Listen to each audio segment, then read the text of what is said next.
Right යාළුවනේ සුබ දවසක්. ඉතින් අද මේ ගැලවුවා ඉතින් කච් පේට්ටයක් දාන්න මේ කච් පේට්ටයක් දාන්න කියන්නේ ලෙඩේ අපි හොයාගෙන ලෙඩේ තිබ්බේ කච් පේට් එකේ. ඉතින් මේ ප්‍රශ්නේ ඇවිල්ලා යාළුවනේ වාහනේ අදින්නේ නැහැ. රයිට් ක්ලච් එකේ ඇඩ්ජස්ට් කරන්න බෑ. මේ ක්ලච් එකේ ඇඩ්ජස්ට් කරාම ගියර් වටන සද්දෙට ගියර් මාරු වෙන්න හොරයි. රයිට් ඔන්න ඔය ප්‍රශ්න ටික තමයි තියෙන්නේ. වාහනේ අදින්නේ නැහැ, තෙල් කරන්නේ නැහැ. ඉතින් මේ ඔන්න ඔය ප්‍රශ්නෙට ගැලවුවා. රයිට් ඉතින් ගලවලා බැලුවම යාළුවනේ ක්ලච් එකේ ඔයිල් නැහැ. රයිට් මෙහෙම කැරකුවම කවුන්ටර් වීල් එකේ ඔයිල් හොඳට ගෑවිලා එන්න තියෙන්න ඕනේ. රයිට් ඉතින් ප්‍රශ්නේ වෙලා තියෙන්නේ මෙන්න මේකයි යාළුවනේ. මේ කස්ටමර් ගෙදර ක්ලච් පේටුත් දාලා තිනවා. මේ ඔයිලුත් මාරු කරලා තිනවා. ඉතින් මේ වෙලා තියෙන්නේ මෙයා ක්ලච් එකට දාලා තියෙන ඔයිල් කාලයි යාළුවනේ. ඩිෆරෙන්ෂල් එකට දාලා තිනවා මිලිලීටර් 750ක්.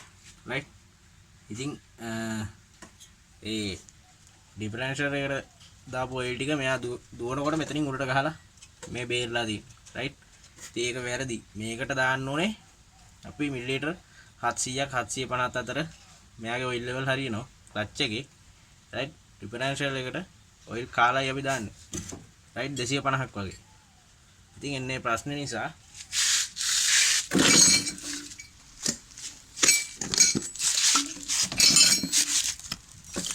මේ තියෙන යාළුවෝ මෙයාගේ තිබිච්ච කක් පේට්. රයිට් මේ ප්‍රෙෂර් පේට් පිච්චිලා තියෙන. රයිට් ටච් පේට් පොඩ්ඩක් හොඳයි. රයිට් කළු වෙලා තින්නේ පිච්චිලා.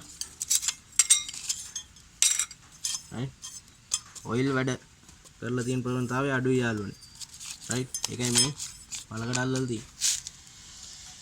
එතකොට දැන් මෙදින කස්ටමර් එයා මේක ගෙදර මාරු කරගෙන තියෙන. රයිට් මේ දාපු අලුත් මේකේ දැන් තිබිච්ච clutch paid pressure paid. Right එතකොට මෙයාගේ